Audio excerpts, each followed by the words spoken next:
fiquei meditando nessa semana na palavra de Deus e pensando em como existe um Jesus genérico, um Jesus domesticado, um Jesus subordinado. A gente vive em meio à cristandade do nosso tempo e ao evangelicalismo do nosso tempo, e eu uso cristandade propositalmente para diferenciar de cristianismo, e uso evangelicalismo para diferenciar de evangelismo e evangelho, porque são movimentos religiosos. E dentro desse movimento religioso da cristandade e do evangelicalismo do nosso tempo, nós temos o nome de Jesus que aparece, mas um Jesus genérico, um Jesus que não é específico. É um Jesus que, por ser genérico, ele é facilmente adaptável. Um Jesus domesticado, aonde não é a autoridade de Jesus que se impõe sobre a igreja, mas são os desejos da igreja que tentam se impor sobre Jesus. E um Jesus subalterno, aonde tentam fazer do nome de Cristo um meio para fins pessoais, fins institucionais. E você tem um desafio muito grande de, como servo de Deus, você saber diferenciar lebre, ouro, não é? Ouro por lebre, não é?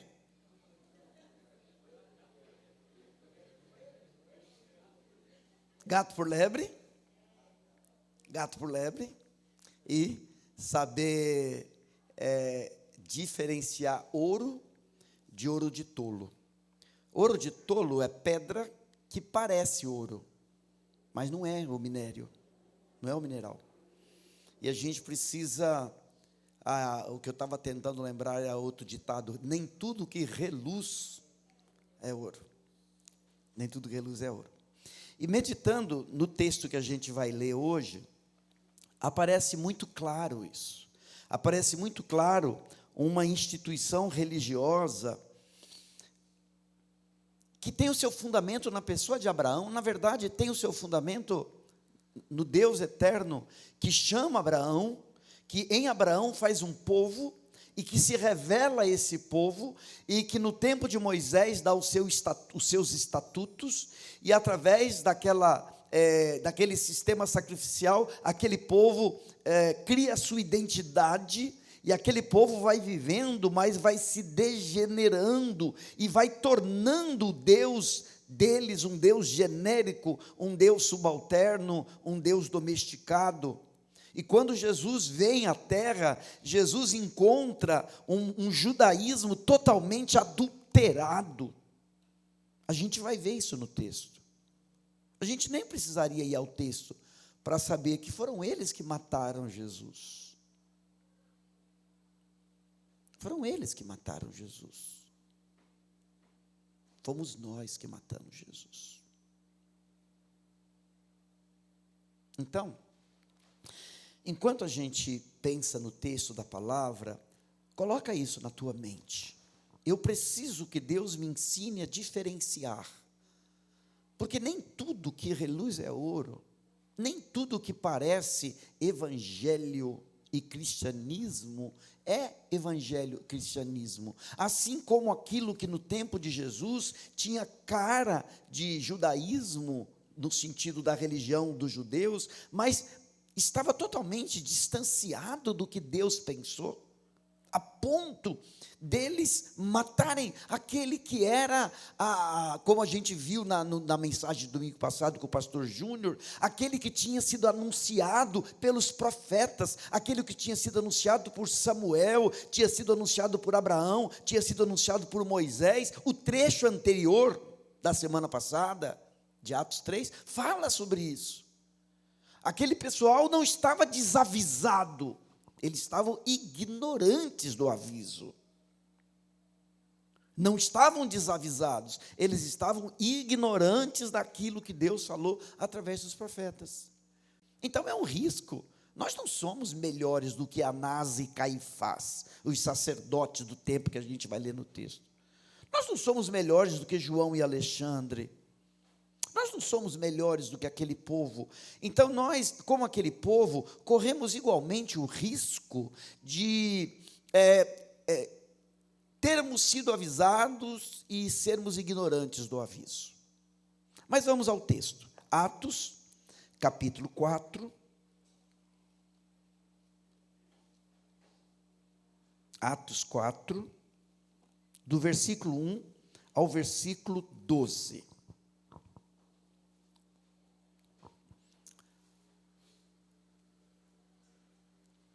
Atos 4, a partir do 1, diz assim: falavam eles ainda ao povo, quando sobrevieram os sacerdotes, o capitão do templo e os saduceus, ressentidos, perturbados, por ensinarem eles o povo e anunciarem em Jesus a ressurreição dentre os mortos. E os prenderam, recolhendo-os ao cárcere até o dia seguinte, pois já era tarde. Muitos, porém, dos que ouviram a palavra, aceitaram, subindo o número de homens a quase 5.000. No dia seguinte, reuniram-se em Jerusalém as autoridades, os anciãos e os escribas, com o sumo sacerdote Anás, Caifás, João, Alexandre e todos os que eram da linhagem do sumo sacerdote, e pondo-os perante eles, os arguíram. Perguntaram: com que poder, ou em nome de quem fizeste isso? Então Pedro, cheio do Espírito Santo, lhes disse: autoridades do povo e anciãos, visto que hoje somos interrogados a propósito do benefício feito a um homem enfermo e do modo por que foi curado, tomai conhecimento, vós todos e todo o povo de Israel, de que em nome de Jesus Cristo, o Nazareno, a quem vós crucificastes e a quem Deus ressuscitou dentre os mortos, sim, em seu nome é que este está curado perante vós. Este Jesus é pedra rejeitada por vós, os construtores, a qual se tornou a pedra angular. E não há salvação em nenhum outro, porque abaixo do céu não existe nenhum outro nome dado entre os homens, pelo qual importa que sejamos salvos. Louvado seja Deus. Não importa. Não há outro nome pelo qual importa que sejamos salvos. Veja só o que está acontecendo. Pedro e João entravam no templo e um homem paralítico pediu esmola. E Pedro disse: eu não tenho ouro nem prata, mas o que tenho isso te dou. Em nome de Jesus Cristo Nazareno, levanta-te e anda. E o homem de mais de 40 anos, paralítico de nascimento, ficou em pé. E começou a andar, e começou a pular, e começou a correr. Aquele homem era figurinha carimbada na porta formosa do templo. As pessoas o conheciam, e de repente as pessoas viram ele andando, ele saltando, ele pulando, e aí juntou aquela galera para ouvir o que estava acontecendo. E Pedro então disse: olha, não pensem vocês que é por nosso poder. E Pedro começou a pregar, a anunciar, a explicar. Não tinha Pedro acabado de falar ainda, inclusive aqui o pronome está no plural, eles, porque estavam Pedro e João. Pedro e João estão juntos nesse processo aqui. Eles não tinham acabado de falar, quando as autoridades, perturbadas com o fato, intervieram. Perturbados com o quê? Primeiro, perturbados com a cura, porque a cura era notória, como a gente vê mais para frente no versículo 4, eles disseram o seguinte: toda Jerusalém viu o que aconteceu, não há como nós refutarmos, contra fatos não há argumentos, Não dá para dizer que o cara não foi curado. Todo mundo está vendo ele andando, saltando, pulando, glorificando a Deus. Então não há.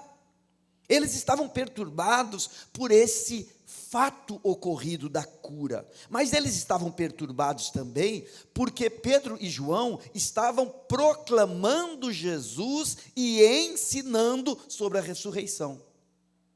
Lembra que o ministério de Jesus, em Mateus 4:23, fala que o ministério de Jesus era proclamar, pregar, ensinar e curar.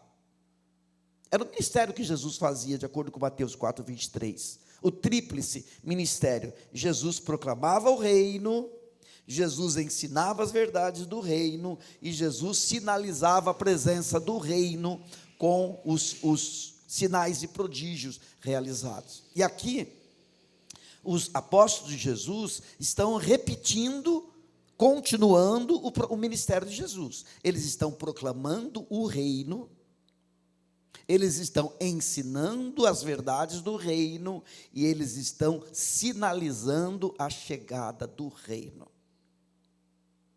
O problema é que havia um reino instalado, e este reino instalado se incomodou, se perturbou. E o reino instalado que se manifesta ali era o reino da liderança e da oligarquia da sociedade judaica em Jerusalém, que era o centro de poder dos judeus, era a, entre aspas, Brasília dos judeus. Então, havia um reino, e quando Pedro e João vêm anunciar um outro reino, e quando Pedro e João vêm ensinar sobre o reino, e quando Pedro e João vêm sinalizar a presença desse reino, eles se incomodam.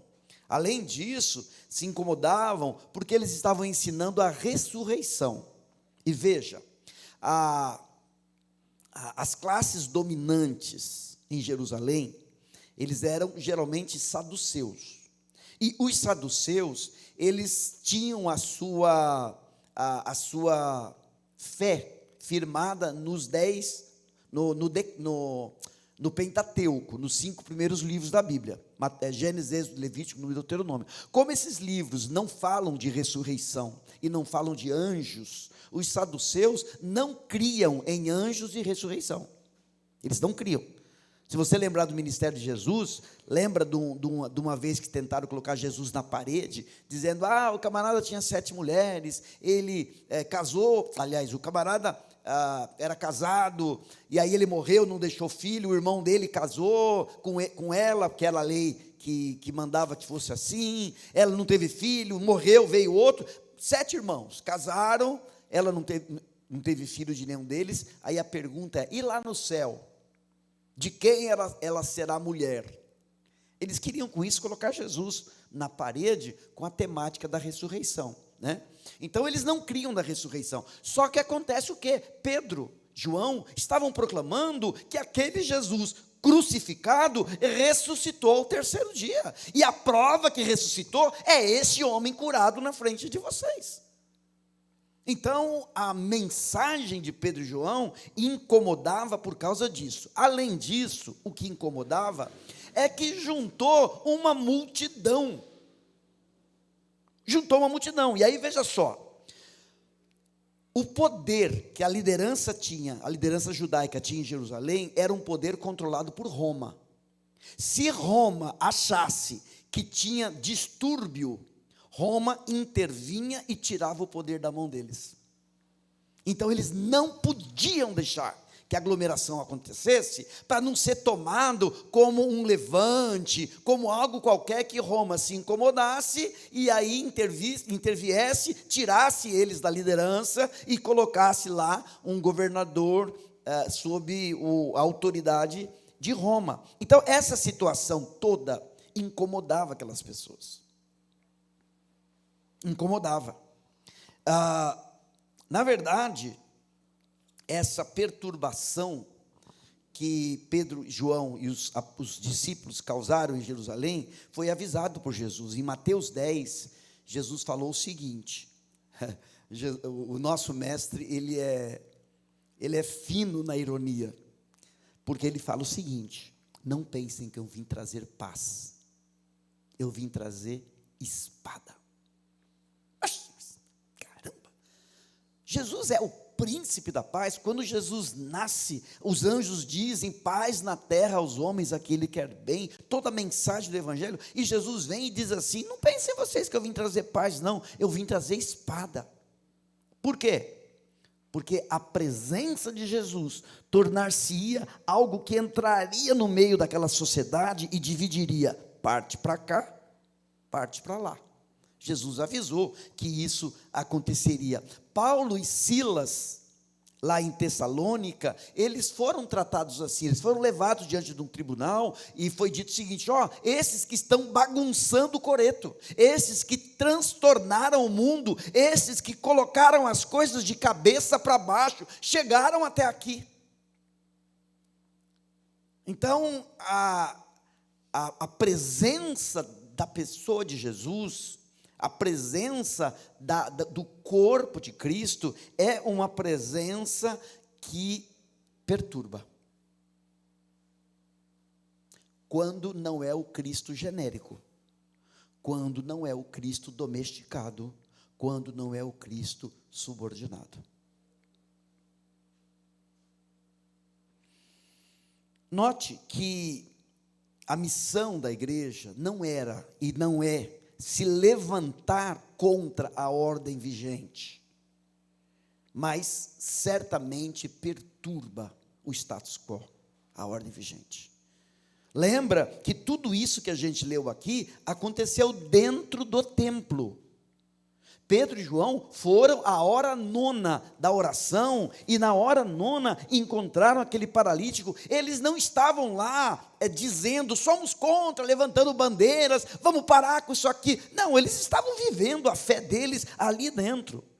Mas a fé vivida em autenticidade causou perturbação na vida daqueles homens, daquelas pessoas ali em Jerusalém.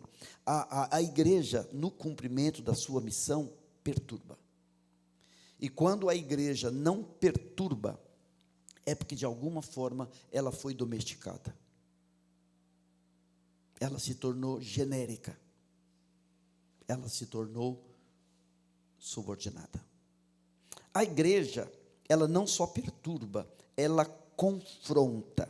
Versículo 5, eles pegaram Pedro e João e prenderam. No dia seguinte, reuniram-se em Jerusalém as autoridades, os anciãos, os escribas, com o sumo sacerdote Anás, Caifás, João, Alexandre e todos os que eram da linhagem do sumo sacerdote, e pondo-os perante eles, os arguíram: com que poder, ou em nome de quem fizeste isso?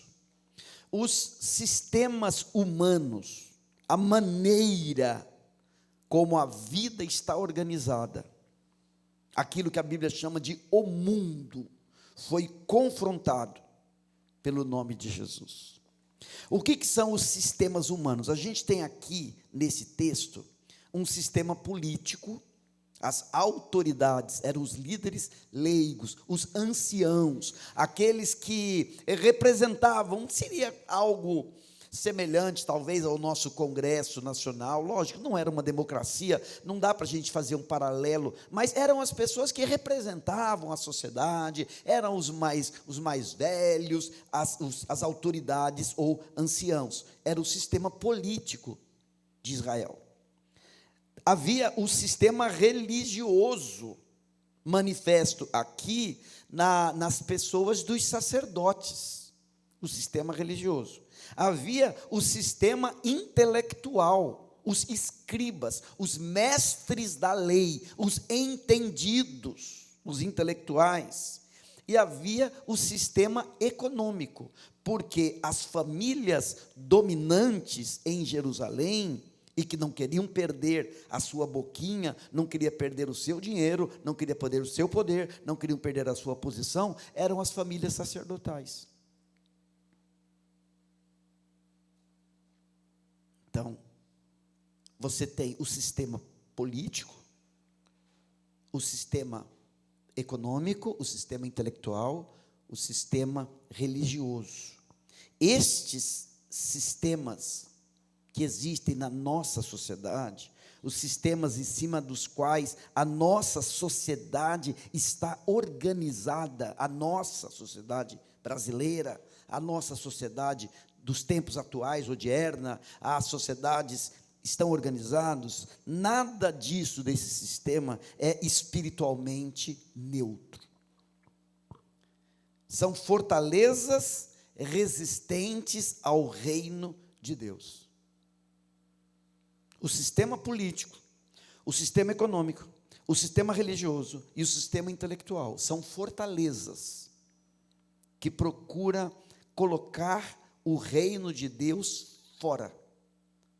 E o rei deste reino, a pessoa de Jesus, fora. É isso que a Bíblia chama de o mundo.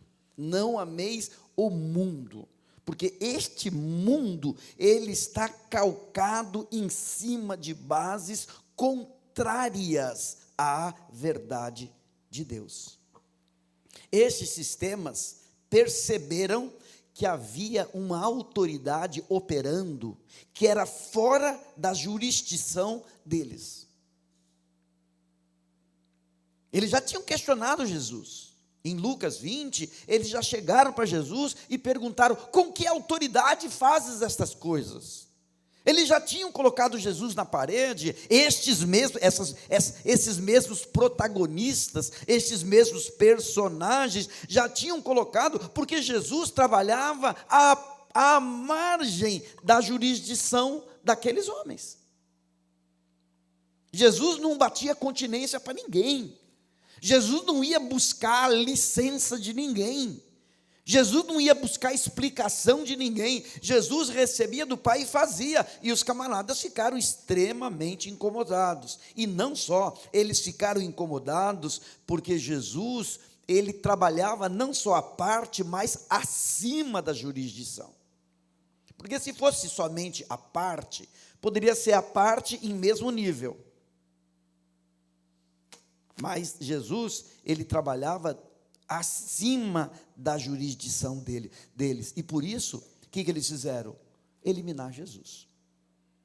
Os personagens que julgaram Jesus são exatamente estes: Anás, Caifás, as famílias sacerdotais, João, Alexandre, que não é o João, nem o Batista, nem o João Apóstolo.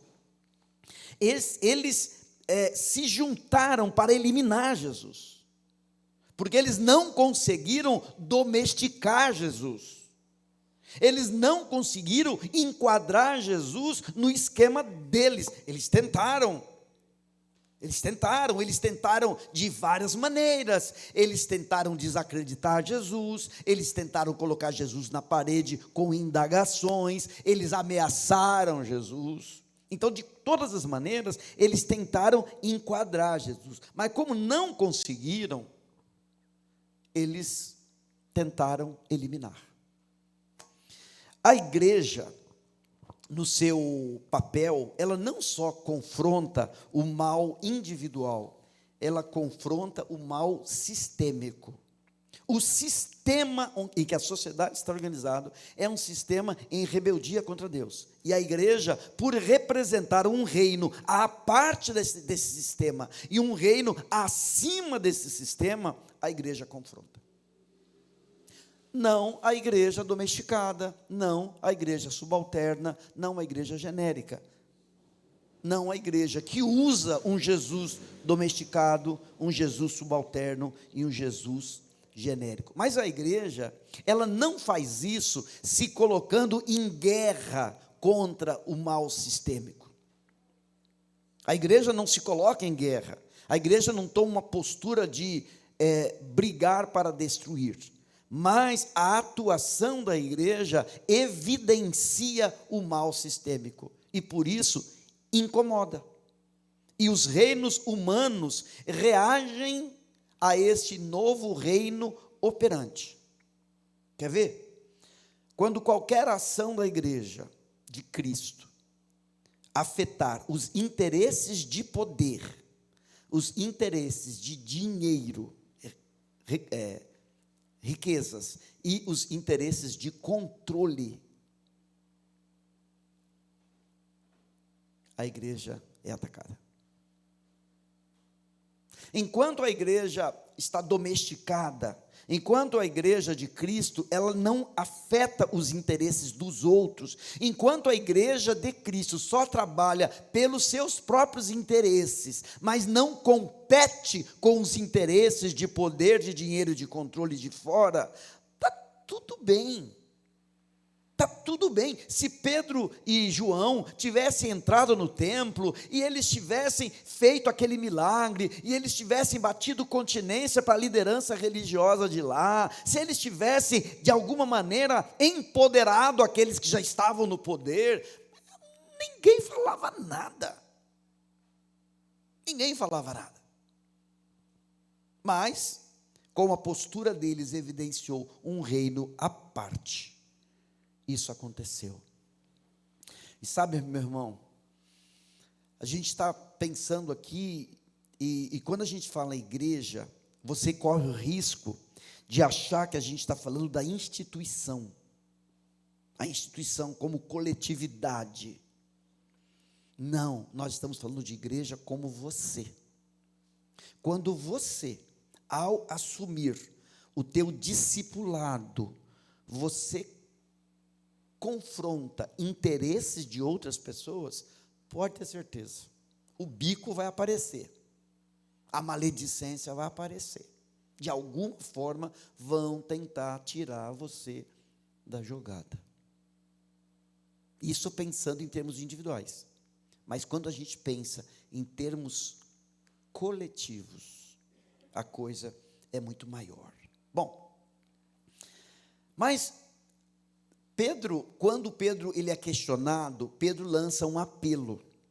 Versículo 8, ele fala assim: então Pedro, cheio do Espírito Santo, lhes disse: autoridades do povo e anciãos, visto que hoje somos interrogados a propósito do benefício feito a um homem enfermo e do modo por que foi curado, tomai conhecimento, vós todos e todo o povo de Israel, de que em nome de Jesus Cristo, o Nazareno, a quem vós crucificastes, e a quem Deus ressuscitou dentre os mortos, sim, em seu nome, é que este está curado perante vós.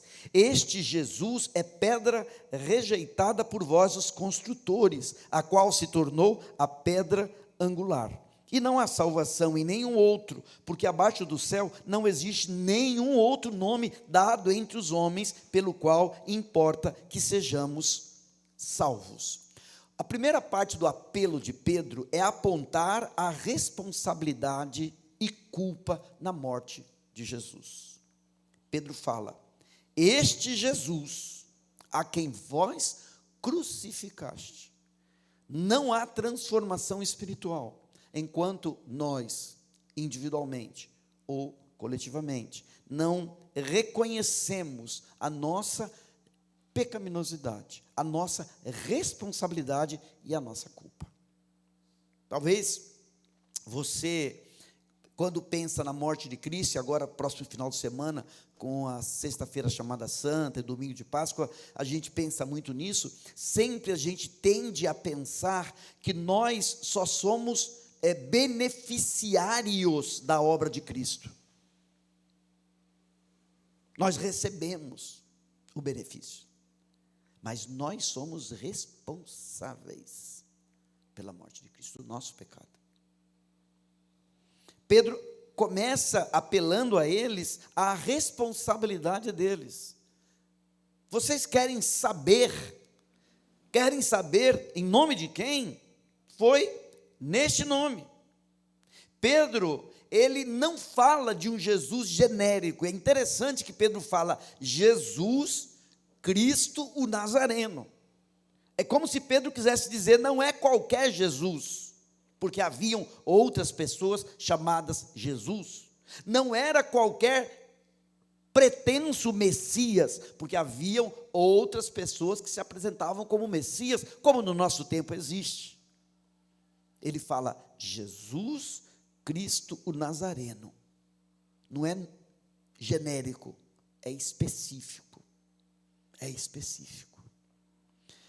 Ele ressalta a posição singular de Jesus no propósito divino. Ele fala, este Jesus Cristo Nazareno, é a pedra rejeitada por vós, os construtores, a qual se tornou a pedra angular. O que era a pedra angular? Nas construções, haviam as pedras que definiam o alinhamento das paredes. Era a pedra que definia o ângulo e definia a direção da construção. Eram pedras importantes, porque elas também funcionavam como parte do alicerce. Jesus, ele é esta pedra dentro da construção de Deus. Só que os construtores, aquelas pessoas que trabalhavam com o nome de Deus, pegaram a pedra angular, colocaram de lado, tentaram destruir, desprezaram, para construir com a sua própria pedra angular. E ele fala, sim, em seu nome, desse Jesus, está curado diante de vocês, acima do nome de Anás, Caifás, João, Alexandre, saduceus, escribas, sacerdotes, acima de qualquer nome. Se nós chegássemos para o nosso STF e disséssemos na cara dele que o nome de Jesus está acima do nome deles.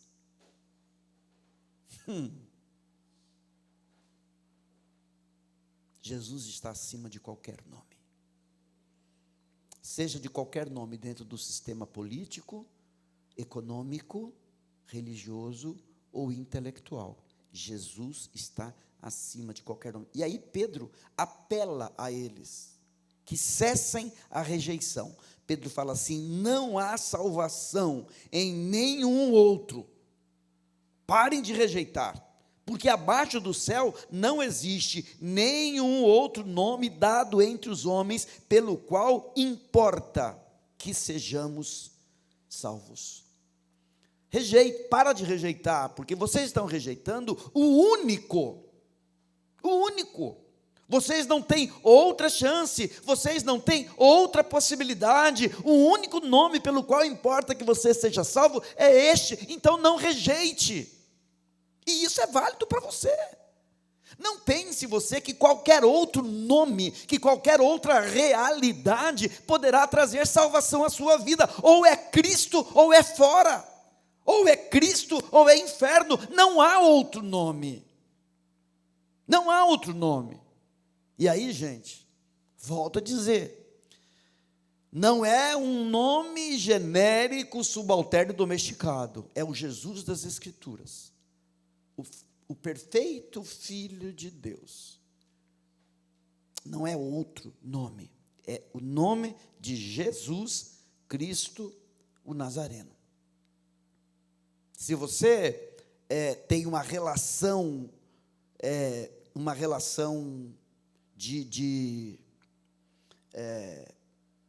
um relacionamento com aquilo que não te exige grandes compromissos, porque é meio genérico, não é esse o Jesus. Você vai morrer e vai ter que enfrentar o juízo. Você vai enfrentar o juízo, porque o único nome que pode colocar você no lado daqueles que foram poupados, remidos, colocados na presença do Senhor, é o nome de Jesus Cristo Nazareno. E eu vou dizer para você, meu irmão e minha irmã, peça a Deus, para que Deus nunca deixe você se enganar, porque o último dia será dia terrível, em que muitos dirão: mas Senhor, nós te chamávamos Senhor, Senhor, nós profetizamos em teus nomes, nós fizemos muitas maravilhas, e eu lhes direi: não vos conheci, apartai-vos de mim, vós que praticais a iniquidade. Isso aqui não é para os outros, é para mim. Eu preciso examinar a mim mesmo à luz das Escrituras, para que eu não chegue lá um dia e diga: mas Deus, eu pregava, eu fazia. Deus diz: amigo, nada disso. Somente a obra de Cristo aplicada sobre as nossas iniquidades é que pode nos colocar sãos e salvos na presença do nosso Deus. A coisa é séria. E a igreja do nosso tempo brinca com isso. querem domesticar o nome de Jesus, querem enquadrar Jesus aos interesses religiosos, querem. Mas quando Jesus interfere nos vários sistemas do reino humano, eles reagem contra, porque o nome de Jesus não afeta só o sistema religioso, o nome de Jesus afeta todos. Por isso, o que nos cabe diante disso? A primeira coisa que nos cabe é fazer como Pedro e João, é envolver-se com as pessoas nas suas dores e pecados.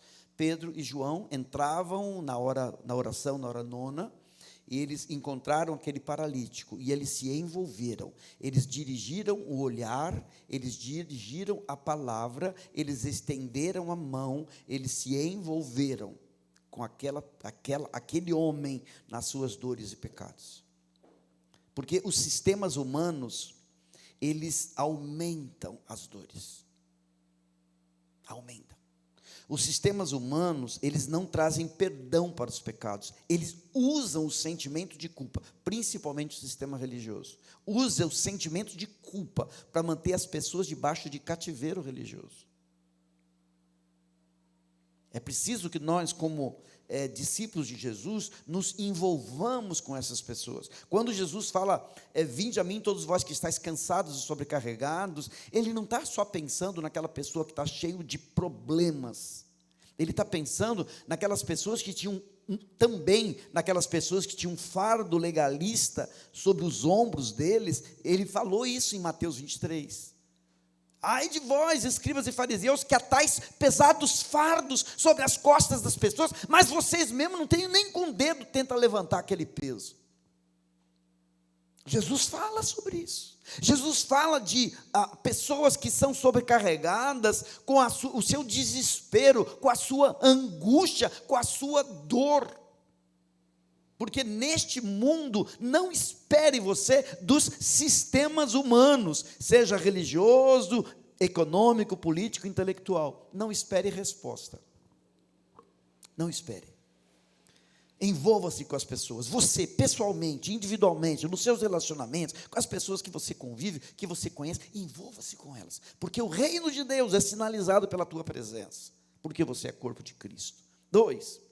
Anuncie e explique às pessoas sobre o reino de Deus manifesto em Cristo, porque Cristo não veio somente para tirar o homem de uma vida de problema e colocar o homem numa vida de tranquilidade. Não, Cristo veio para trazer um reino que se contrapõe ao reino das trevas, ao reino do mal, ao reino de Satanás, que quer se implantar na terra. Então, anuncie às pessoas isso, mostre para as pessoas que as vidas delas estão do jeito que estão, porque elas estão num reino que é um reino de mal, e que se arrependam, e que se convertam, e que aceitem a pessoa de Jesus, que é o único que pode transportá-las do reino das trevas para o reino da luz.